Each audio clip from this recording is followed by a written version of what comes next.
Hello and welcome to the JSA studio. I am your host, as always, Nathan, and today I am coming at you with the AFC North team-by-team draft class breakdowns and grades. But before we get into the first team on that list, which is going to be the Baltimore Ravens, I am instead going to ask you to like this video, comment, and to subscribe as well. It would really help out the channel if you did so. And now, with the intro done and out of the way, let's go ahead and get started with the Baltimore Ravens. With their first round pick, 29th overall, the Baltimore Ravens selected Nate Wiggins, a cornerback out of Clemson. Now, Nate Wiggins was my number 2 corner in this class behind Quinyon Mitchell, and I had a top 20 grade on him. So this is a good pick for me. I really like the fit. Last year, the Ravens were just about middle of the pack in terms of man versus zone, slightly more so leaning towards man than the average team. The average NFL team ran zone coverage 74% of the time. The Ravens ran zone coverage 70% of the time, just about.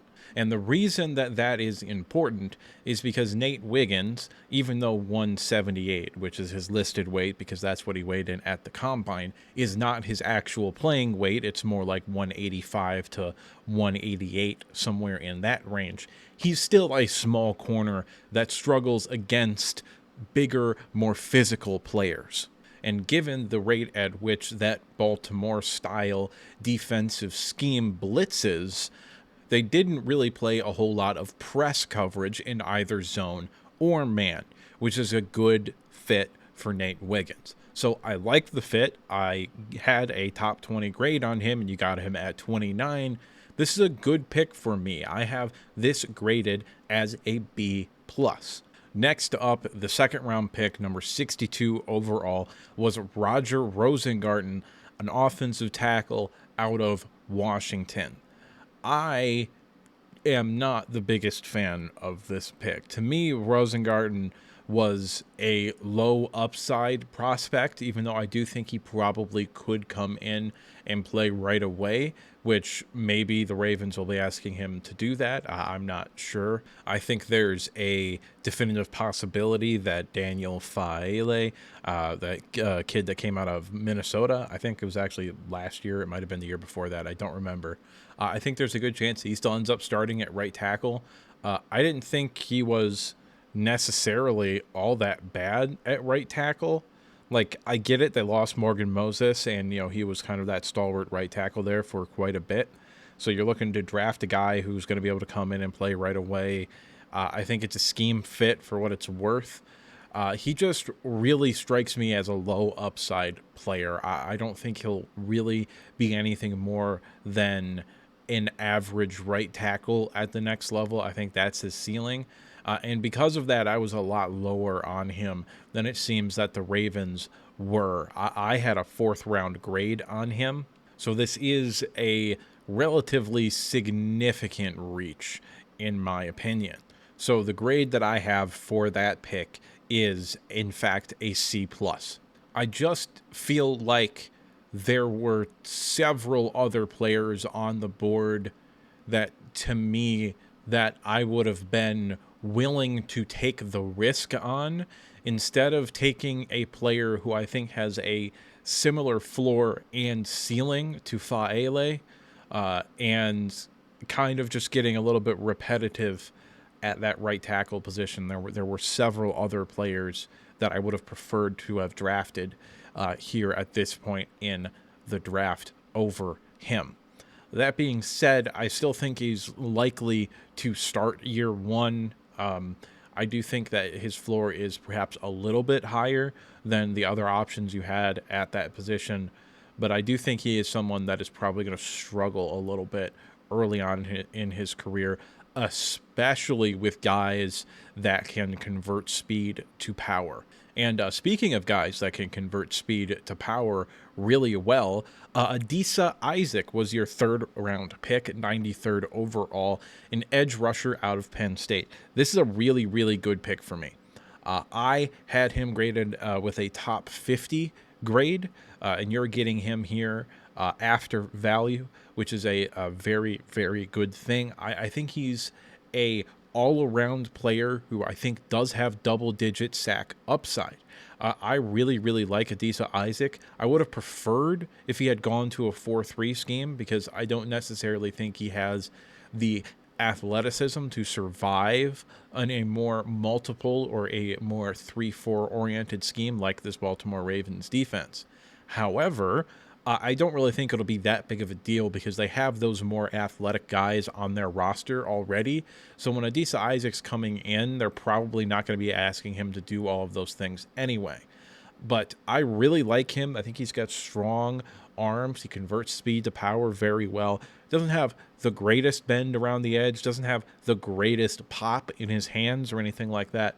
But all around, I think he's a very safe player with a lot of proven ability to get after the pass rusher.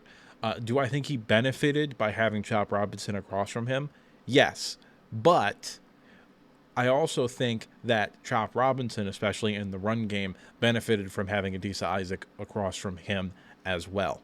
Overall, I really like this pick. This is an A- grade for me. This next pick, your 4th round pick, 113th overall, was your best pick, at least according to my grading system, in my opinion. And that is Tez Walker, a Z wide receiver out of North Carolina. I had a top 75 grade on him.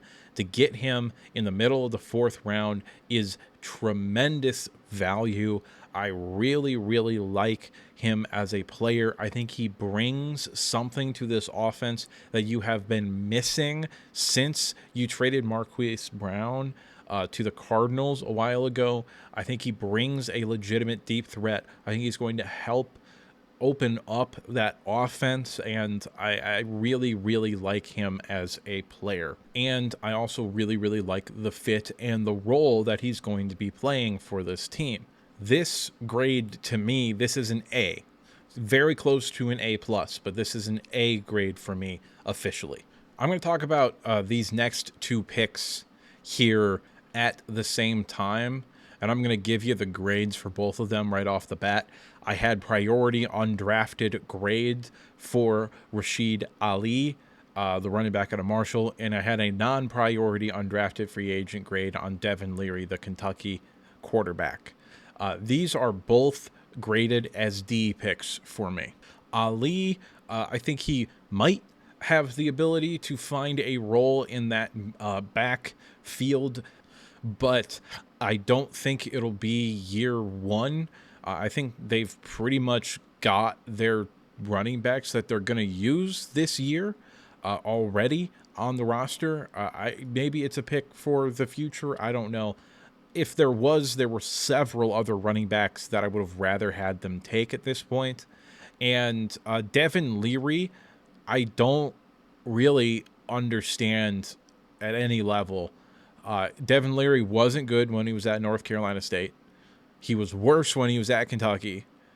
He was, I think, my 16th graded quarterback in this class. And overall, just not a player that I liked really at all. But more so than that, if you're going to draft a quarterback to be your backup quarterback, why are you drafting a quarterback where if he had to come in and play as your backup quarterback, you would have to completely and utterly change the offense that you were running? So I don't really understand the thought process behind drafting Devin Leary to potentially be your backup quarterback.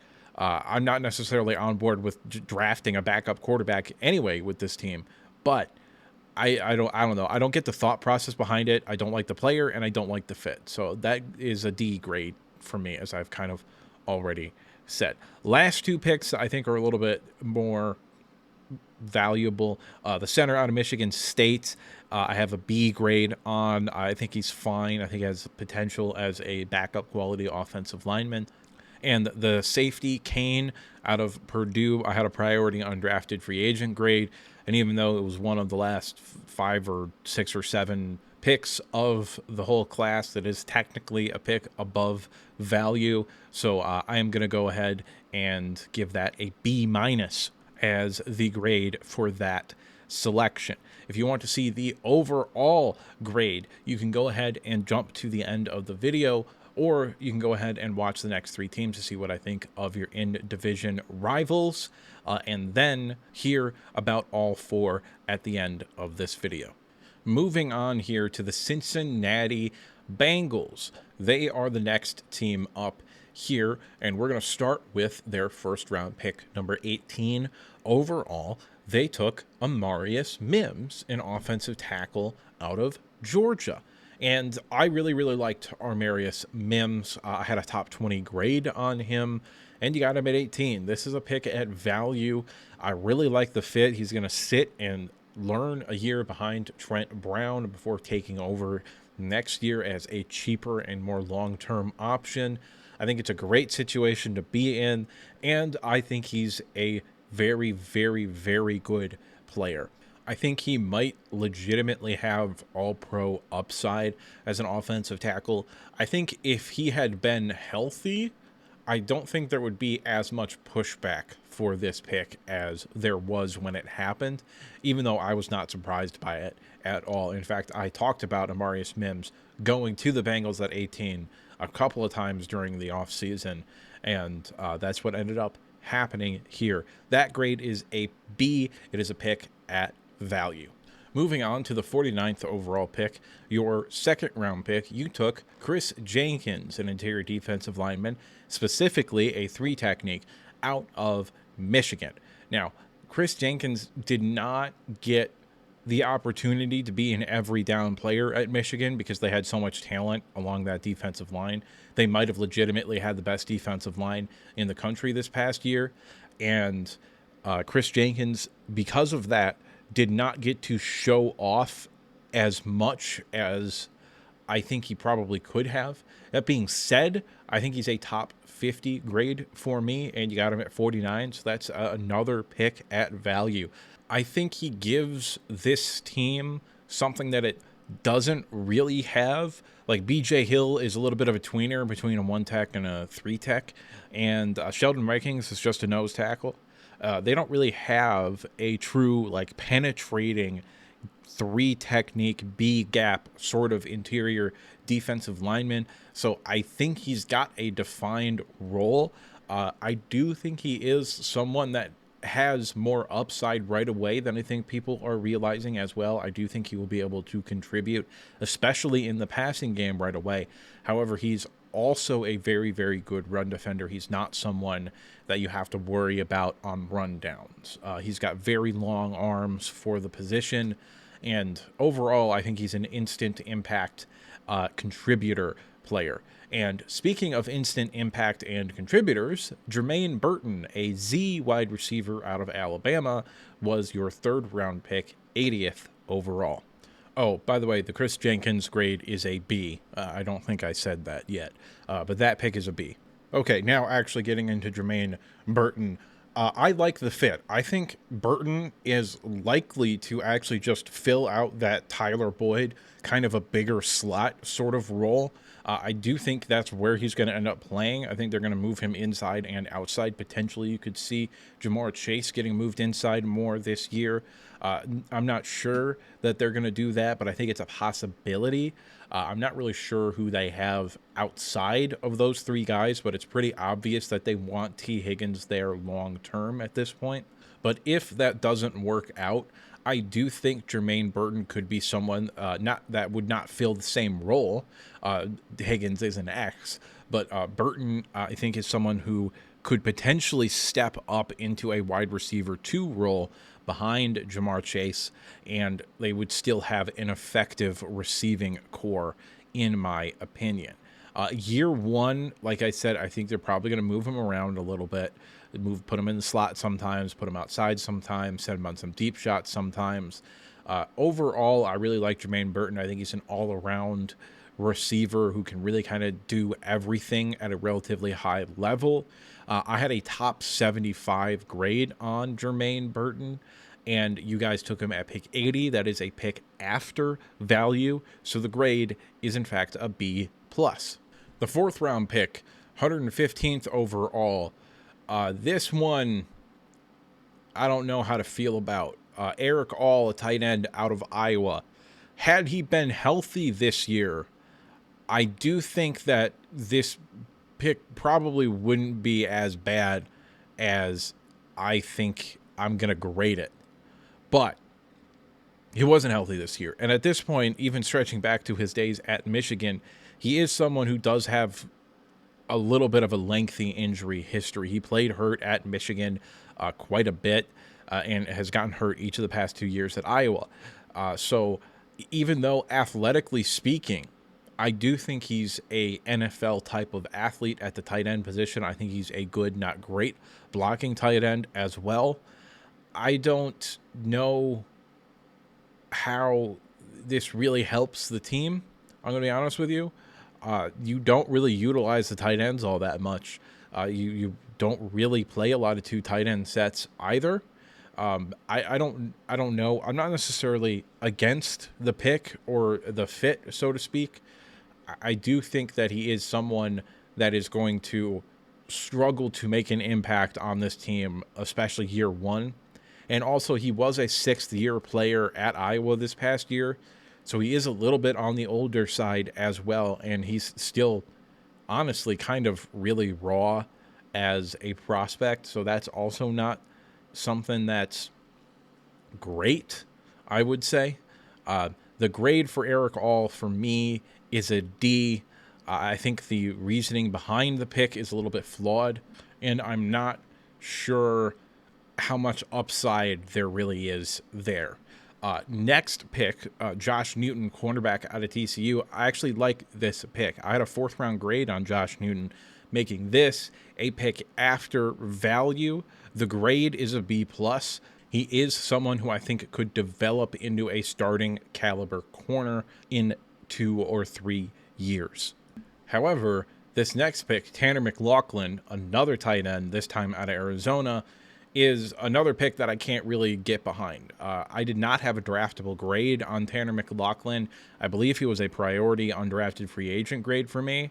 And I, again, am questioning why you're drafting 2 tight ends when you don't utilize 12 personnel all that much.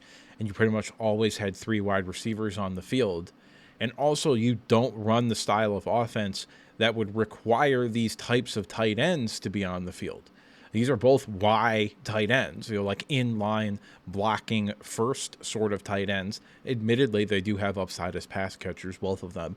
But I don't get the rationale behind either of those 2 picks unless we're flat out and straight up changing our philosophy in Cincinnati this year. Maybe they're going to run more 2 wide receiver, 2 tight end sets. Maybe they're going to run a little bit more power in terms of rushing the game. Maybe they're going to run a little bit more outside zone. I don't know, but this doesn't make a whole lot of sense to me, and I don't particularly like the player all that much. The Tanner McLaughlin pick is a D for me. Last 2 picks of your draft were Cedric Johnson, an edge out of Ole Miss, and Dijon Anthony, a safety out of Ole Miss. These are both players that I had graded as a 6th and a 7th round pick. So these are 2 picks that are at value. I think Anthony is probably a long shot contributor in terms of actual contributing on defense. Johnson, I do think, has upside as a rotational defensive lineman. But Anthony, I think more we're talking about special teams at this point in the draft. However, these are 2 picks that are picks at value. They are both graded for me as a B. If you want to see the overall grade that I have for this draft class, you can go ahead and skip to the end of the video, or you can watch me break down the next 2 teams, your other division rivals, and see what I think about their draft classes as well. Cleveland is up next here, and they had a pretty interesting draft. They obviously did not have a lot of picks early on in the draft, and they only had 6 picks total. However, I thought they did a pretty good job with all of their picks. Starting with Michael Hall Jr., an interior defensive lineman out of Ohio State. He's a 3 technique, likely to play a lot on passing downs early on in his career. I had a top 75 grade on him as a 3 tech, and they got him at 54, which is a pick at value. The grade for that pick is a B. Zak Zinter was their 3rd-round pick, an interior offensive lineman out of Michigan, likely to play guard. And I had a top 50 grade on him. I think if he had been healthy and been able to go through the offseason process, I do not think that he would have been here at this selection. This is a very, very good pick by the Browns, in my opinion. This is an A- grade for me. Jamari Thrash, a Z wide receiver out of Louisville. I like him. I like the fit in this offense. I think he's a contributor on special teams right away, and someone who can develop into that 3rd or 4th wide receiver in an offense. This is another really good pick, in my opinion. This is an A- grade for me. Nathaniel Watson, a linebacker out of Mississippi State. I had a 7th-round grade on him. B- is going to be the grade for him.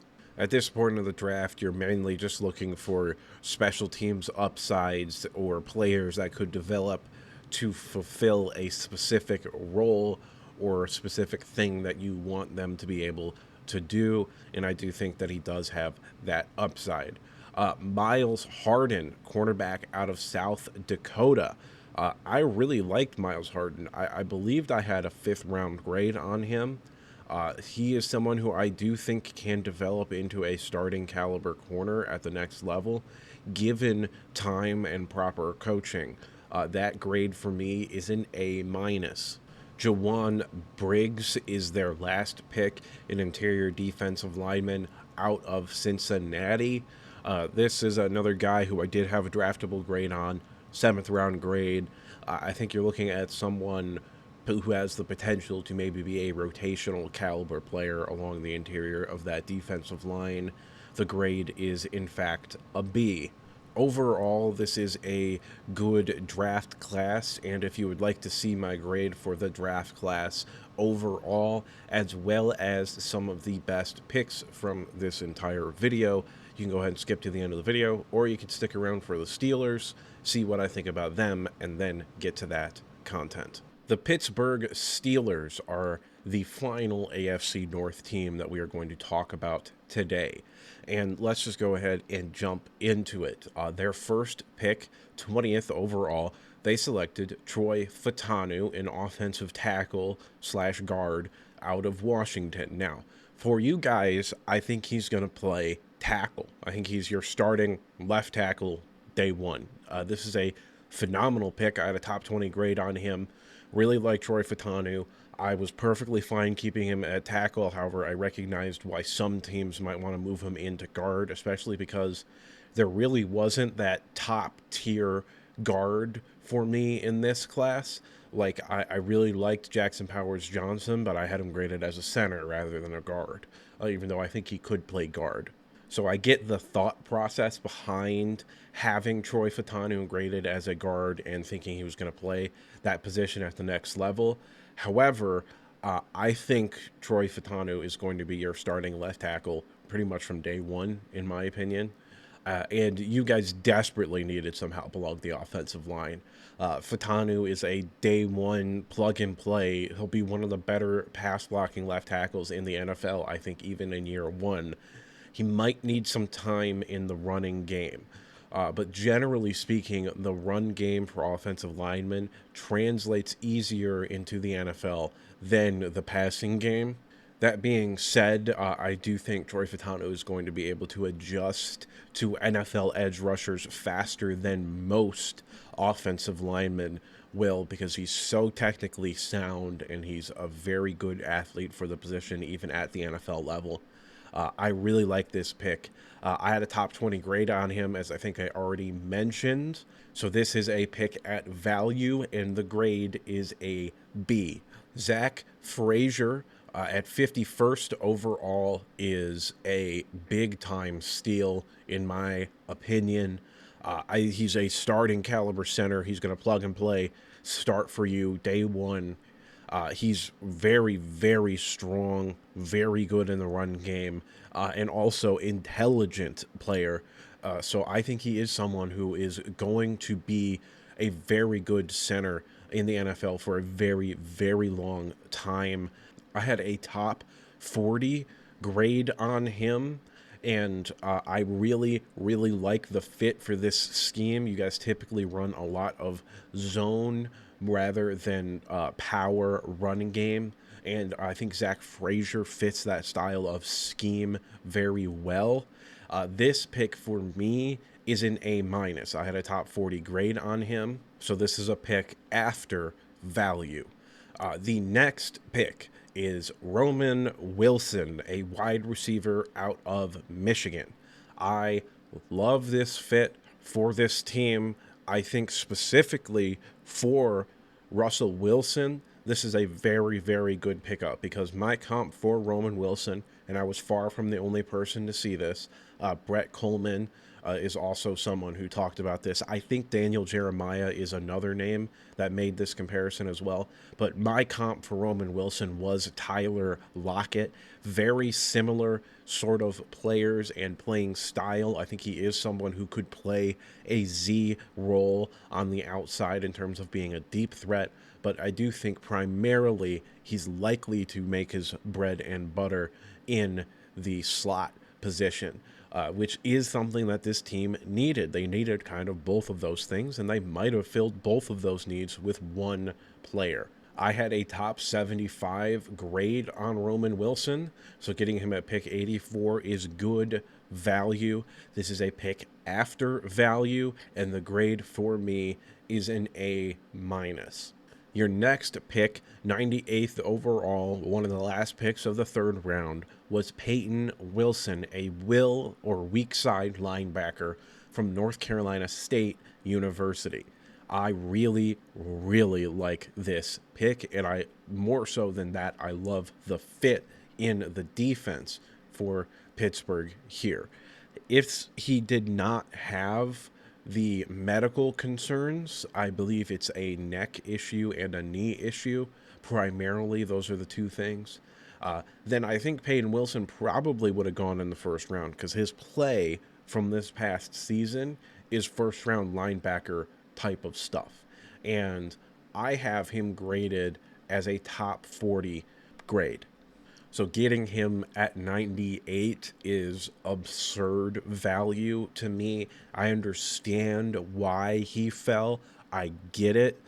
But when he went to the combine, the deal out of the combine was pretty much that it appears he's likely okay on the neck front, but he doesn't have an ACL in one of his knees. And that, to me, was somewhat concerning, but it's not the end of the world. There have been several players who have played in the NFL for long careers without ACLs, and it's not like something you look for. Like, it's still a problem, but I think specifically with the role that he is likely going to play, I don't think it's as big of an issue as others, and I think that's likely why Pittsburgh was willing to take the risk on him here.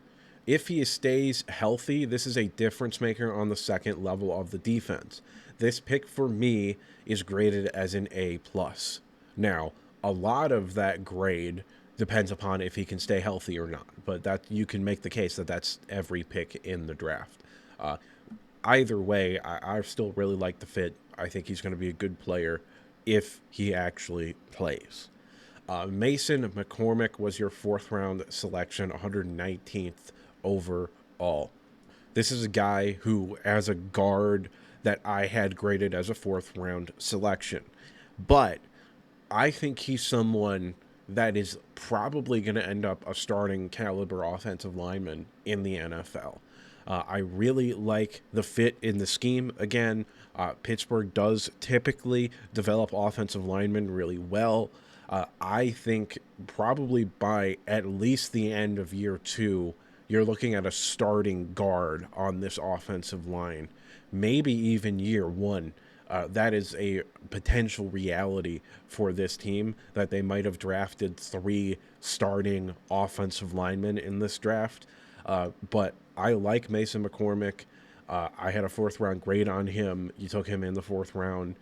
So that is a pick at value, meaning that the grade is a B.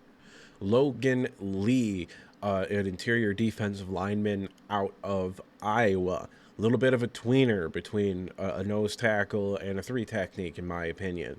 That being said, I think that versatility is actually what made the Steelers like him a little bit more. Because I do like Logan Lee. I had a 5th-round grade on him. You took him in the 6th round. I think he is someone who could play multiple positions along the defensive line, and I think has a solid chance to not only make the team, but be a legitimate part of the rotation very early on in his career. This pick for me is a pick after value, therefore it is graded as a B+. Your final pick, 195th overall, you selected Ryan Watts, a cornerback out of Texas. Now, even though Texas's secondary kind of got exposed several times throughout this year, Ryan Watts is a good athlete for the position. He's got a good amount of size, and I think he's just a quality upside pick. I actually had a 4th-round grade on him because of that. He is tremendously raw, but I also don't particularly think a lot of the scheme was doing him a whole lot of favors at Texas. It was a lot of not having pretty much any help over the middle of the field defensively for Texas last year, and they didn't particularly play teams outside of Oklahoma and Washington that could take advantage of that. So it didn't look as bad as I think it potentially was. However, I still like Ryan Watts. I think he's a good player and a good developmental sort of upside selection here. This pick for me is graded as an A-. And that is all for the Pittsburgh Steelers section. So let's go ahead and get into the best picks from these 4 teams. The only pick that I had graded as an A+ from these 4 teams was Peyton Wilson. However, that is a little bit of a tentative A+ because he is someone who is going to need to stay healthy and also does have quite a bit of medical concerns in terms of his ability to stay healthy. So a little bit of a risky pick, but still I think the risk reward, proportion of risk to proportion of reward, it's still a tremendous value in my opinion. Tez Walker going to the Ravens was another pick that I really, really, really liked. The Ravens did kind of really need somebody who can take the top off the defense and play that more traditional deep threat Z wide receiver role. They really didn't have that this past year. So I do like the pick a lot for them.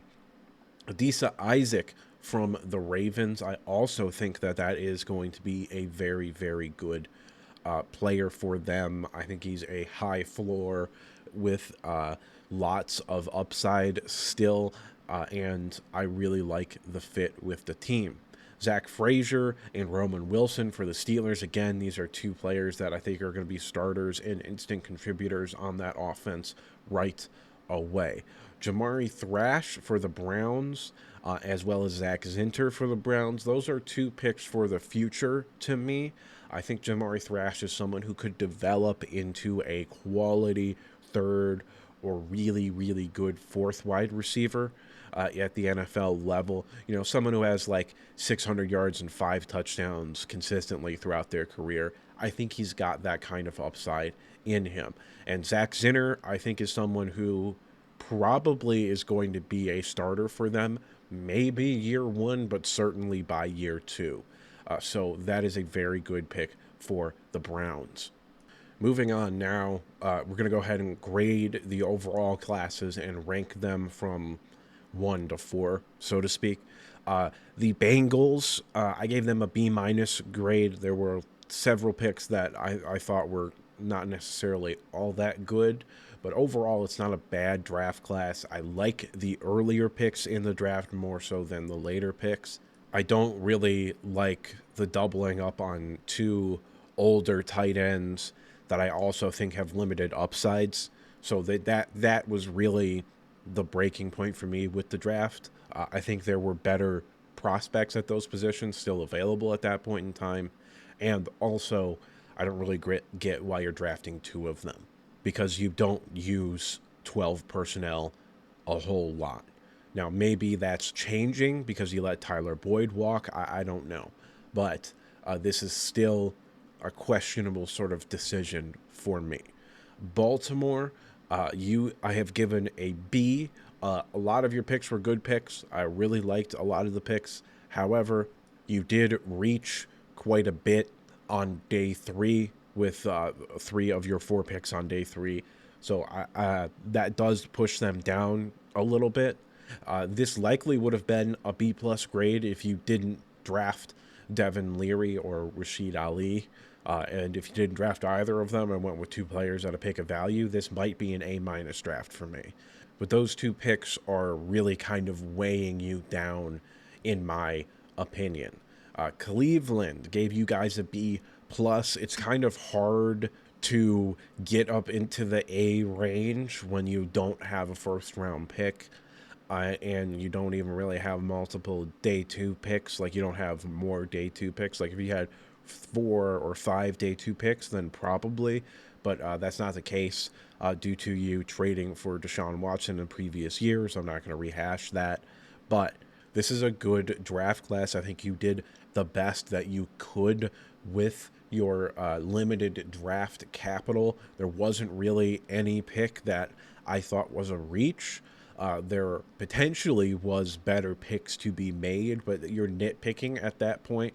This is a B plus. I like the draft class. I think you got multiple starters and contributors year 1 and in the future.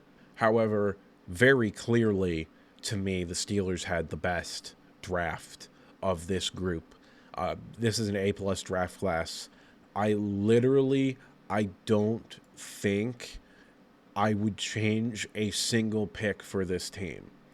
Like, literally, I don't think there was another player, if I could go back in time and look at who was on the board there and say, no, maybe you should take this guy instead of that guy. I don't think I would with any of their picks. And that is a testament to how well they have drafted.